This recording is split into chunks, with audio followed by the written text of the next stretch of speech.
What is up, watch friends? Welcome to another episode of Talking Timepieces with Tony. I'm Tony. Today we're going to do a midweek Wednesday video, I guess, obviously. I'm not going to roll the intro, anything like that. We're just going to talk about Montblanc watches. Montblanc. Do Montblanc watches suck? Alright, so I have two of them. Alright, so let's start with the Heritage. Alright. Essentially, when I got this watch, my AD over at Bindi, or my sales rep over at Bindi, he used to send me a lot of text messages with different watches and whatever, and this was one of them. And this was, I believe it was last year. And when he first sent it to me, I went down and looked at it, and I ended up buying something else when I was down there, you know. And then I thought about it, and I'm like, you know what, man, that Montblanc is pretty sick, man. I love the salmon dial. It has a very JLC sort of aesthetic to it as well.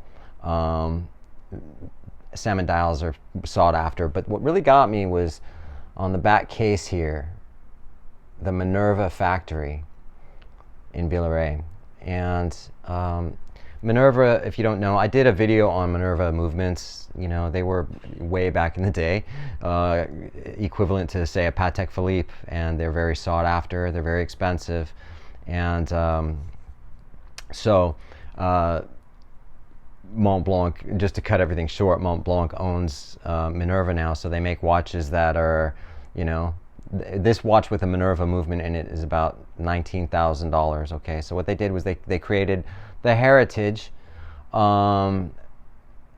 based on the heritage of the Minerva factory movement and what Minerva stood for. Minerva, that even Panerai still use their movements, and they're very expensive watches. Some of the Panerai watches that are $60,000, $70,000 have Minerva movements in them.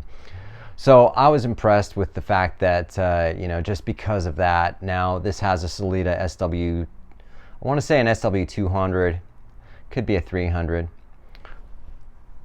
We're going to go to this one for a second here. Okay, this is the 1808, which is another, it's a beautiful watch actually. And this has roughly the same movement as this does. Okay, this has a date aperture or date function, date complication. This one does not. I bought this watch and I love it and I wear it. I started having a problem with it when I was winding it, and I'd wind it and then we'd kind of a little bit grainy, you know what I mean? And then it stopped winding altogether. So I called or told Juan, I'm like, look, man, I got to take this watch, needs servicing. So I brought it in to Bindi, and we were winding it, nothing. It was fine. It was like that one thing that goes wrong, but then it doesn't go wrong when it needs to, right? So eventually I was just like, all right. So then he also showed it to his watchmaker, and the watchmaker at Bindi said, no, there's nothing wrong with it. It's fine. And I'm like, oh yeah, it's winding fine now, but it wasn't fine, and it hasn't been fine. So I took it home. Long story short, it started doing it again, and then I called again Juan. I'm like, look, there's something wrong with this. This needs to go in for service. So I brought it in. Watchmaker came and looked at it and started winding it, and then it started doing it. And he goes, okay, so there's a problem with it, all right? It's not a big deal, all right? Anything you buy can have an issue. It doesn't matter if it's a watch, a car, whatever. Some cars come out, you know, like when a new model vehicle comes out, that year may not be the best year to buy it because there's a problem with the engine, electrical system, or whatever. For anyone who has a Corvette, and anyone who knows about Corvettes, look at the 1984 Corvette and tell me I'm wrong. That car was just a piece of shit, the worst car Chevy ever made. And if you have one that still runs, congratulations, you probably have one of the only ones. But anyway, in this case, it didn't bother me, you know, so I said, okay, I'm just going to let them go off to service, you know, and they're like, well, it's going to take some time. I'm like, don't worry, I've got another watch at home I can wear, you know.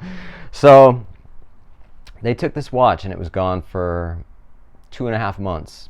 Okay, now in the meantime I bought another Montblanc. This is the 1808. This actually has a rather long name. I don't know the full 1808 the something or other. It's zero oxygen, all right, so there's no oxygen in this case. It's nitrogen, I believe. It's more reliable when you're climbing or whatever, and it doesn't let, you know, again, moisture get into the case. It's a beautiful watch. The dial, it takes about 30 days to manufacture each one of these dials because they're sort of mimicking what a glacier looks like as far as the ice and whatever. It's a 41 millimeter movement, and this is also a very decent watch. Now, they both keep extraordinarily good time. Now, keep in mind, when you hear this whine, now keep in mind, this has about the same movement as this. Not the exact one, because again, one has a date, one doesn't. So when you hear this whine, I don't know if it's going to pick up. Can you hear that?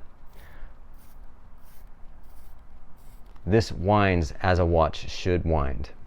It's very smooth, okay? Now, fast forward 2.5 months later, I get a phone call and I get this back. Great, I get it, take it back, and I wind it. You can't hear it. It's not winding. It's winding. I'm turning it. As much as I'm turning that one, this is turning about a quarter of what that, when I turn it. It's very stiff, it's very tight, and you know, I'm not impressed, okay? Do Montblanc watches suck? No, they're phenomenal watches, all right? They're sleeper watches. They're just, you know, they do have high horology. These aren't high horology watches, but they do make tourbillons and things like that. What I am not impressed about is their servicing. You keep in a watch for 2.5 months, and it's kind of like the watchmaker gets it and goes, oh shit, it's Friday afternoon, I gotta meet the guys down for a drink, let's just pull this apart, fucking tighten it up, fuck it, don't even check it, give it back to them. Not cool, dude. You know. Now keep in mind, this is about a $2,600 watch, $2,600 I think. I can't remember what I paid for it, but close to it. That's a lot of money for some people. It's a lot of money for me even, you know what I mean? It's not like, you know, I've got just bundles of cash floating around. You know, and when you get something like this back, you know, they didn't take any pride whatsoever in servicing this watch. I'm kind of disappointed in Montblanc for that. Would I buy another Montblanc? Probably not, just because of that. Again, it just depends though. Maybe I would, but you know, like for instance, this one is perfect. You know, I was going to sell this one actually. I'm starting to really like it again though. I was going to sell it just because I didn't wear it. It's 41 millimeter. Let me put it on the wrist real quick and I'll show it to you. It's, you know, and seeing this out in the light is absolutely stunning. It's actually a really beautiful watch. Kind of has the aesthetic of a Patek Philippe 5226G, but again, obviously different level, right? And I still really like this watch. It's keeping great time. There's nothing wrong with it. I may take it back and say, hey, I'm not satisfied with the way they serviced it. I want this watch to run right, and that's within my right to do so, I believe, you know. But the salmon dial on this is beautiful. They have this gray alligator strap made by, it's an Italian company that's very famous for alligator straps. I can't remember the name of them, but they're super comfortable. They're very, very well made.